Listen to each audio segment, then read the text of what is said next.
Hey, everybody, and welcome to the Mission Forward podcast.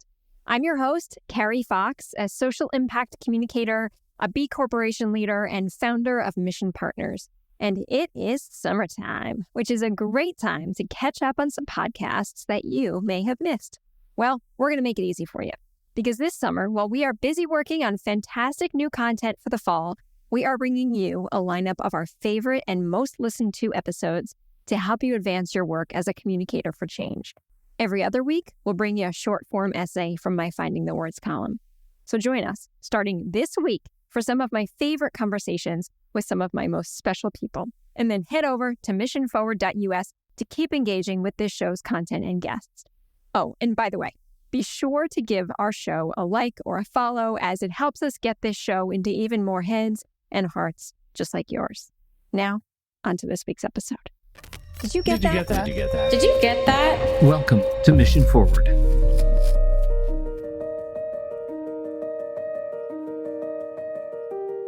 Hi there, and welcome to the Mission Forward podcast, where each week we bring you a thought-provoking and perspective-shifting conversation on the power of communication. I'm Carrie Fox, your host and CEO of Mission Partners, a social impact communications firm and certified B Corporation. And today, I have such a special conversation to share with you. On today's show, we have the thoughtful and purpose-driven co-founder and managing partner of Edgility Consulting, Christina Greenberg. For the past 20 years or so, Christina has worked as a recruiter, and a highly skilled one at that, starting with recruiting and placing school teachers and principals, and then leading searches for professionals serving in a range of executive leadership roles in education, youth development, and social justice organizations. I learned of Christina not too long ago through one of my colleagues, and after meeting some members of her team, I recognized there was a lot I liked in how she runs her company and her work. I'm going to tell you a quick bit about Edgility, and then we're going to have Christina tell us a whole lot more. So Edgility was created by Christina and her co-founder, Allison Wyatt. They were previously both independent consultants until they saw an opportunity. They both had a clear vision for how to bring more authentic DEI practices into recruiting and talent management for nonprofits and community-based organizations, and realized, and I love this, realized that the impact they wanted to have could in fact be realized if they started an organization from the ground up, rather than trying to change the culture of an existing organization. Edgility is a company built on its values, and you will hear those values come through loud and clear in my conversation with Christina. We're going to talk about leading through those values. We'll hear from Christina on effective techniques for upskilling teams, and we're going to talk about preparing for successful successions too. Christina and her team have a clear, focused approach to supporting organizations and fostering equity at all levels, so that those principles of equity, diversity, and inclusion naturally become principles across the entire company. So much to get to today. Christina, I am so glad you're here. Welcome to Mission Forward. Thank you, Carrie. I'm really excited to be here to talk with you. I've loved listening to other episodes of your podcast and love your focus, which is so aligned to ours around how we share social impact to the world. Yeah, agreed. Well, tell us more. You probably know how we like to start this show with some stories. Tell us more about what brought you into this work. Gosh, yeah, it's funny as we, someone like me, as I get further and further into my career, 25 plus years in, it's a little bit of a winding story, but I'll try to be as concise as I can. I went to college in LA. When I graduated, I thought I was going to be a lawyer. I went to work at, what I thought was a one-year job, which ended up being less than a one-year job, but in the entertainment industry, as one does at 22 years old in Los Angeles. I very quickly realized that it was not the place for me, that I really wanted to get to more purpose-driven work. And I happened to get on the 1998 campaign of Senator Barbara Boxer, who was my congresswoman growing up and was at that point running for her first reelection term. In addition to meeting my husband on the campaign, which is a whole other story we won't go into, I worked there in the finance operation doing development work. After that, actually ended up working for Barbara Streisand's foundation in political office, doing philanthropy and other kind of social action giving on the part of Ms. Streisand, as well as supporting some of her writing and op-eds and things like that. and then went back to grad school in policy. And when I left grad school, I tried being a budget analyst, which is what all my policy friends were doing, crunching numbers all day long. And probably not surprising, knowing the previous roles I had, I realized quickly that was not the job for me. And we moved back to California. My husband was a principal. He had gotten a role here and happened to get hooked up with an education organization he knew. And that organization did work for teachers. But most importantly, they helped place teachers in school organizations. And I completely fell in love with recruiting. As someone who'd done development and fundraising, I have the skills. I've got the external relations and the organization and the stuff that you needed. But I was never super excited about bringing in money. I could do it, right? But just bringing in money in and of itself wasn't super exciting. But connecting people, that was my jam. And I found it was a great way to connect my analytical skills, which I'd honed in policy school, as well as my care for people and my interest in matchmaking. And so I put it all together. After working for teachers, I also worked for an organization called New Leaders, which found aspiring principals and placed them in the most low income, highly needed schools across the Bay Area and beyond. And then in 2010, I had my second child. I was trying to figure out what was next. I decided to go out on my own for what I thought was just a little while. About a year and a half in, my husband said, I think this is your job. I think you need to actually acknowledge this is what you're doing. So I built a company, Redwood Circle, a talent management firm, where I worked with a number of folks, subcontractors at that point. It was really just me on staff. But several of those folks actually are still with us at Agility today, and had met Allison through that process. She and I had done some projects together. And I was trying to think about what was next. I sort of felt like I was tired of being by myself, but wasn't sure. Was approached by and engaged with some larger firms. And to your point in your intro, what I found was that even though I wanted the idea of partnering with others in the work, I also didn't want to sacrifice the things that were most important to me. And when I spoke with Allison, she and I started thinking, wow, we could do this together. We could continue making the impact we want to have and not compromise on that end, and still run a business that's sustainable and profitable and that makes sense in the world. And we both were very adamant we wanted to be private sector. Having worked in nonprofit and philanthropy, we wanted to do it through that lens versus through a foundation grant making lens. That's how I wanted people to value my work enough that they would pay directly for it. And that's how we started Agility. And I think it's kind of beyond our wildest dreams. We started with the two of us and one full-time person in the beginning of 2016. We grew. We were about 13 people going into the pandemic. So in early 2020, we were at 20 plus a year later, and today we're at 45 folks around the country. We're in 20 plus states in terms of where our staff members live. We're working with a couple hundred clients a year in a variety of different projects, and some of which are worldwide. It's really exciting. We work with some folks internationally as well as nationally. All of them, though, are focused on social good in some way. Largely nonprofit, but some of them are for-profit B Corps like you, right, that are trying to do social impact in their own way. But all of them are committed to mission, transforming lives, social change, and to your point, changing the landscape. And I like to say that for DEI initiatives, it's the D, the E, and the I. It's the diversity, the equity, and the inclusion. And we attack all three of those in all of our talent solutions. So I'll pause there because I'm sure you have a lot of other questions for me, but that's sort of the Agility origin story. And for me, I just always had the through line of social impact, wanting to make good happen, wanting to do it in a smart and strategic way, and trying something that hasn't been done before. Well, I really appreciate that origin story, and it makes a lot of sense, the how you go about your work because of your own experience. And what I appreciated about it is there are so many people who go through their entire career looking for their purpose, trying to identify what is my purpose. And many hope that at some point that purpose will become clear. What I love about your story is you knew your purpose, right? You had that aha moment and you built your career and your business around it. And what a special thing that is to have done that and done that successfully, that you get to live out that purpose every day. And what I'm realizing is that's probably the gift that you give many people, right? Is that you're working with people who are thinking about their next move, who are purposeful in those wherever they're trying to get to, and you're the matchmaker who's helping making that happen. So that's a pretty special job you get to do. It really is. And I think the thing that's been most special to me over the last, 5 to 7 years is then also getting to do that internally with my team. Mm, So I think my team will tell you, I love the external work, client work. I still do some client projects, which given I'm managing a client services team of 30 people, $8 million a year right now, I'm probably crazy. I mean, people told me, you're going to have to give up client work. And I don't.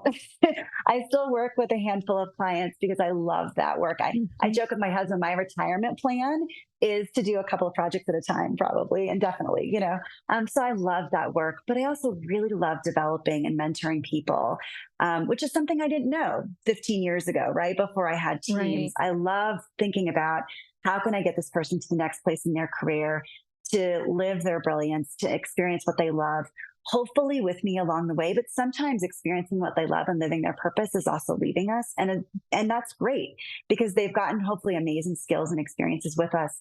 And I have folks that have left Edgility that have come back to me, multiple folks, and said, wow, thank you so much for all you gave me and supported me Mm, and lent to me. And that means so much, right? mhm. As much as it does the people that are here today. And so I think I love that purpose driven piece for clients and external people. And I also love building it in the people that work with me. Right. Wow. Well, there's two topics that you've already started to preview that we want to get into today. One is the upskilling and supporting the team, and the other is the succession planning, and they're pretty closely linked. So there was an NPR story just not too long ago that talked about the Boomerang CEO. So let's start on succession planning, and then we'll talk about the other element around upskilling. This Boomerang CEO, for those who are listening, I suspect that might be a term that you've heard, but the Bob Iger, the Michael Dell, the Howard Schultz, Bob Iger back at Disney, Michael Dell back at Dell, and Howard Schultz back at Starbucks, that it wasn't their plan that they were going to come back to the CEO role, but they have all found themselves back in that role for some interesting reasons. And it sounds like, Christina, this is a pretty big part of your work, that you're helping organizations think about how do they meaningfully succession plan far enough in advance that the person who's going to step down doesn't come back a few years later. So again, this season, we're talking about the issues that are keeping people up at night. And this is a tough one for the founders who are listening, for the CEOs who are listening, how they start to extract themselves from that role and ensure the future success of their organization. So I'd love to hear from you a bit on this topic. Yes, I mean, Carrie, there's so much to say on this topic, right? And I think I told you earlier, I'm also a podcast junkie, and probably not surprisingly for someone that started my career in the entertainment industry and politics in LA as a poli sci major. Like I'm obsessed with this topic around sort of, how does this work in the private sector? How does it work in the public sector? How does it work across organizations? Um, so I think, as I think about it, there are a few things that I would point out. The first is you're exactly right that we need a succession plan, and not enough organizations do it, right? And what that requires is it requires a lot more than just saying, here's this person, they're my successor. First of all, you need more than one because you never know what's going to happen, right? Bob Iger picked up Bob Chapek. He was running the parks division. They thought he would be great. I don't know enough about Disney to know why that didn't work, but it didn't, right? And he came back to Disney. And what I've heard on news reports, and again, I am not an expert and I have no sources internally at Disney, but is that there isn't a natural successor at this point. That's part of why he just signed on for more time, right? So you need a plan A, B, and C is the first thing. You can't rely on one person. The second thing I would say, and I've seen this in my business, mentoring and growing leaders, you don't always know who's going to be ready for that next step until they're really trying the things that are going to be required. I've had folks in my organization that I thought, wow, this person is a successor to XYZ role. Sometimes I was right, sometimes I was wrong. And I didn't know until I gave them those concrete experiences and opportunities to show me what they could do that I actually knew if they were right for the role or not. So it's also that it's not predetermined, right? And it's really about experiences. And it's about an intentional focus on where are you today, where you need to be to get to that next level, whatever that is, right? In our organization or in your career. What are the concrete experiences I need to give you to get that you're ready? And what are the ways that we're going to know if you've been successful or not? And what's that feedback loop? And I think organizations don't do that at their peril because you get into trouble. And there are a couple of anecdotes, one cautionary, one positive that I would give to this particular element. One of them is I have an organization, I worked with them probably 5 or 6 years ago initially to help them place an executive director. We found the person, they hired the person, they thought he was best for the role. He came in, though, with the board knowing there were a couple of key places that he had gaps. I said to them in the process, hey, we've done a really thorough selection process. We've used a competency aligned scorecard. We know exactly who this person is. We've done reference checks. We've met with him. We've given activities to demonstrate. We know exactly where he is and exactly where he needs support. And you need a plan to support him in these areas, a concrete strategic plan. They said, yep, we got it. 2.5 years later, I get a call from them. We're really frustrated with our executive director. We have to let him go. He has not improved in these 3 areas. And I said, what have you done to support him in those 3 areas? Crickets, right? They were busy. They didn't have time. They didn't have the resources. They ignored my advice, which, people can ignore my advice. I mean, it's up to them.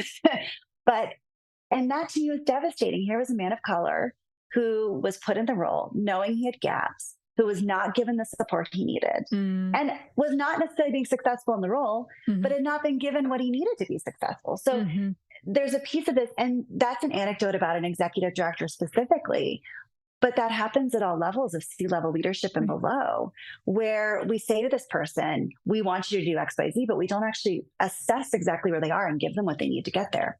So that was a failing, and they didn't have anyone below them. And so they had to redo the search from scratch. It was obviously very costly to do 2 searches, which for a small nonprofit, a search fee is no small. It's pretty significant, right, in their budget, as well as the community turmoil of having turnover. And they had to go through that. And they had, again, a man of color that was excited to serve the community, actually represented the community, who was not able to be successful because of that. The second example, though, and again, this is a really shining positive example, is about 1.5 years ago, I got a call from a really large, major national nonprofit organization saying, we have a CEO opening. Our CEO is actually taking a really prominent role in government, and so he's leaving. But in that case, they said, we have 2 people that we feel as a board are really legitimate candidates. We actually don't want to do an external search at this time. We want to talk with our internal people, see what we think, but we feel pretty confident. And if those 2 people aren't one of them, we also have 2 or 3 other people that we think are possible too. Can you run a process for us? And so I did. I designed and ran a competency aligned selection process. Those were both women of color succeeding, a white male CEO. He'd been very intentional about building a bench among his C-suite and giving them the experiences they would need to be successful. The board selected one of them. She's doing amazing. She's grown their budget and their staff. She's taking them in this whole new strategic direction that's super exciting. So she's doing great work. And the other woman didn't get that role, but 1.5 years later, took a CEO role for another really prominent organization. So that was a success story. And what did that take? That took that CEO, first of all, saying, I'm a white man. I don't want to be succeeded by a white man, right? So what can I do internally to build leadership, within? And then saying, what are the experiences I need these folks to get to know that they're ready? And what can I do to assess them on a regular basis to see if I think they're legitimate successors to me? Right. And that's really, those, so I think those are really great examples of this. And I see that in my own work where Allison and our leadership team below us are all folks of color. And we really feel strongly about how can we mentor and grow them and build their muscle, whether it's to stay with us or to go long-term to where they need to go. Right. Well, you're touching on that intersection of all of the shows we do, which is the role that communications plays and how executives communicate, both in terms of the words that they're using, but also the actions they take to support and foster the long-term viability and success of their organization. And I love the balance between those 2 stories, though, the learning from what didn't work and the learning from what did work, and making sure that those who are listening are thinking about that proactiveness that is really required. You said something to me earlier when we were talking that when most folks start the succession planning process, it's kind of already too late, right? So tell me a little more, how you counsel your clients and how you think about when is then the right time to start having succession conversations. Right. You're exactly right, because a lot of folks will come to us on the search side. And, Edgility does beyond searches. We do compensation design and talent management, organizational design. So we're really a full service talent agency for our clients. And so when folks come to us on the search side and they say, okay, I've got a search, what am I going to do? You're right, it is too late. And even 1 year probably isn't enough time, right? Unless you have folks that are really close. So what we can do is just going back again, and I'm kind of a broken record on this, but going back to competencies and expectations. What are we needing from folks at each level of our organization? We do that through doing really strategic talent management planning and competency design with clients. So going in deep and saying, what is required at each level of your organization to be successful? What are the markers that we will see to know someone's reached that level or not? And what are the concrete development experiences we think they need to have or skills they need to develop to be ready for that next stage? And ideally, you're doing this, quarterly, right, with your folks, and in a minimum, at least once or twice a year, where you're doing a full assessment of where they are on that pipeline. And then as you get to the upper ranks, and this actually succession planning applies to all levels of your organization, right? My assistants, administrative assistants coming in, and I have particular affinity for them because I started my career as an administrative assistant, right? I know that job. They're coming in as our future associates and analysts and consultants and even principals and associate partners and beyond, right? And so how are we at each stage assessing where folks are and where they need to grow? And sometimes too, people come to me and say, hey, Christina, that next job, I don't know if that's the job for me. Right. And that's also part of it too. Like, what is the next role in our organization? Okay, if that isn't the role, then we're having proactive conversations about, is there another role internally that might be the role for you? Is it that we're actually going to think about other options or new pathways that might open up in an org like ours that's growing? We often have new pathways. Or is it that we're going to acknowledge maybe there won't be a role for you in a year or two when you're ready for the next thing? And I'm going to support really as well as I can. I'm going to support you and mentor you so you're ready for an external role, right? But it's that constant monitoring of where do they need to be? What are the experiences they need, and then getting them there. And at the leadership levels, that experiential piece is so important. Exposure to boards, exposure to things that they're going to need to be able to do to be successful. You're touching on something really important that's been a long time question of mine, which is CEOs, founders are very good at being the visionary. Right? They are very good at thinking a few steps ahead where they need to be, how they're going to navigate through difficult moments.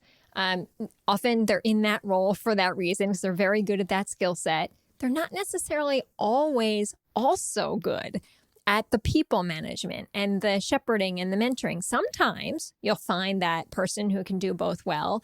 But what I'm hearing from you is many folks don't actually get the level of training and skilling that they need in those upper levels to be able to do both of those things well.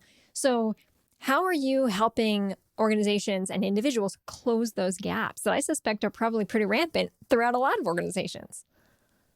Yeah, so we do training. So one thing is like training and executive coaching with leaders and with C-level teams and with boards, both formal and informal. Sometimes it's informal as a part of a larger engagement. We actually also do formalized coaching and training, elements. So we'll do a manager training where we sit down with all managers in the organization and say, let's look at the competencies required at these different levels of people you're managing. And let's talk about how are you going to measure someone's success and what are the experiences you're going to need to give them. And we're both delivering training as well as facilitating internal dialogue and alignment around those issues so that the managers are also, when I facilitate, I feel like the content is really important, but sometimes more of the magic is the discussion in the room that happens because of the facilitative space that you design, right? And so there's that, just having people have these conversations and calibrating. Oh, I thought for this consultant role, these were the core competencies. I was thinking this was the core development experience. Okay, we need to get aligned. And so pushing each other's thinking in that way. And then we also do personalized executive coaching with board members and senior leaders, specific around this question of succession planning or around managing and monitoring people or around looking at your organizational structure. What are the roles you think you're going to need in 3 years? And do you have the pipeline internally to get there? And if not, what's your plan? And you're still going to need to hire externally sometimes. I'm not going to be Pollyanna and say you're always going to have talent from within. But ideally, you're bringing in external talent for new ideas, for new expertise, to broaden maybe your perspectives, and not because you have to, because you don't have anyone internally. And so the goal is that you're building a structure where you can do both. Wow, that's fantastic. Well, you and Allison would be very happy to hear. Shout out to my Chief Operating Officer, Bridget Pooley, who really led our team in putting together a set of core competencies and rolling those out earlier this year, tied to our pay equity and transparency new process that we've unveiled. And Christina, it has been such a well-received process because it gives language and guidance to so much of that grayness that often exists inside a workplace of what do I really need to do to get from here to here, and to remove some of the subjectivity that I think is often also in workplaces, right? To make sure that there are different kinds of learners, different kinds of leaders, different kinds of managers, but that core competencies can really help to normalize some of those success metrics. Yeah, no, for sure. And I also think, to your point, we're all people. And some of this is just human-centered design. Some of it's trial and error. I was not the manager 5 years ago that I am today. And hopefully I'll be even better 5 years from now. And I think it's just, the other thing is that like self-awareness and just continually looking at ourselves and our practice is just important for managers as it is for individuals, right? Mm-hmm. And so I think but having said that, to your point, when things are clear and transparent and folks understand what's coming, even if there's some uncertainty baked into being a social impact org, they feel much more settled and secure, and then they're able to feel safe to grow and learn and push themselves. All right, so we're going to double down on that because we are coming to the end already. I've got one more question for you before I turn it back to you to help us wind down. But there's a lot of folks who are listening right now that I probably imagine are saying, this is resonating really deeply with me, but what do I do now, right? This feels overwhelming, all the steps I need to take to prepare for these next steps. What are some of the next steps? If you were to ground folks in where to go from here, where would you suggest they go first? I totally understand. Yeah, I think we just hired a new VP of finance and we outlined what we need to do to get ready for next year and all these different areas. And he's like, this is a lot. So yes, it can be a lot. You have to break it into bite-sized chunks for sure. So I think the first piece is just starting to look at what's required in our organizations. What does success mean?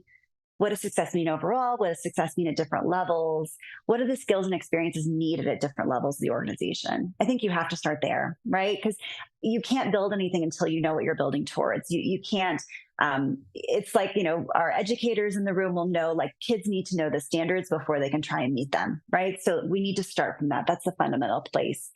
And then once we have that, then it's really saying, okay, what is the system? And there are lots of systems out there, and the most important thing is it works for you. But what's the system for, on a regular basis, evaluating people? First of all, placing people where they are on those different competencies or levels.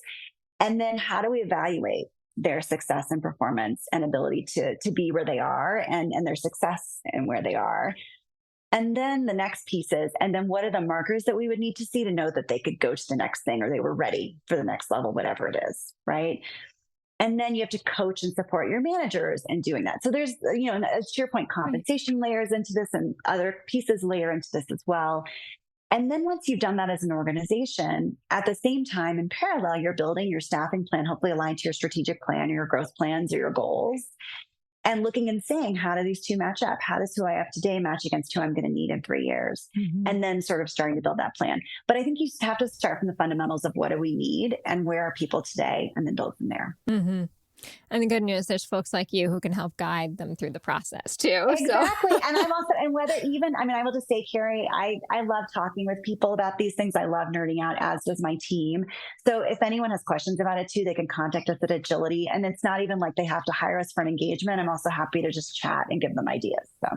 You are so full of knowledge, Christina, and really such a great guide through this conversation, because these are big, complicated conversations. And whether we said it today or not, there's a lot of ego that's tied up in that. It's hard for a founder or CEO to start to say, this place needs to operate without me, and I'm going to start to hand over the reins, right? One of the things that NPR said in that story was that they literally need to turn over the keys to the kingdom. And that can be really hard to do.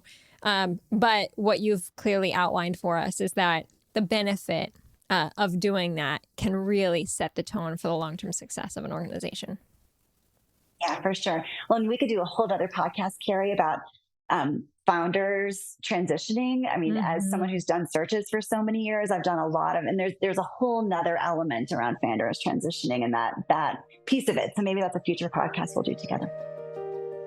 Last question, something you'd like to leave the audience with, either something that's giving you hope or something that you'd like to pass along before we wrap up this conversation.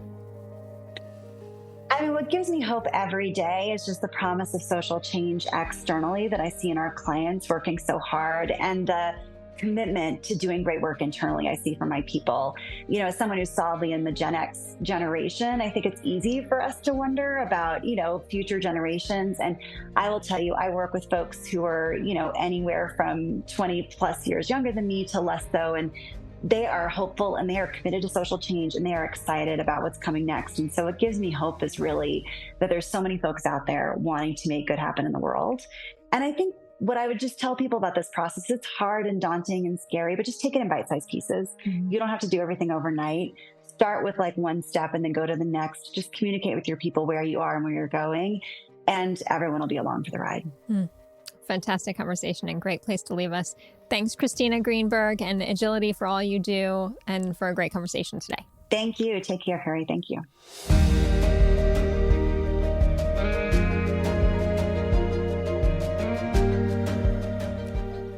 Today's show is brought to you by Edgility Consulting, your compass for building equitable organizations where all staff thrive. Their talent management experts empower you to break free from traditional hiring, compensation, and talent management norms that often perpetuate inequality and prevent you from hiring and retaining great staff. Put your values to work. Act on equity. Visit edgilityconsulting.com. That's EDGILITY, edgilityconsulting.com, and talk to a consultant about upgrading your talent systems to attract and retain top talent and ensure equity at your organization today.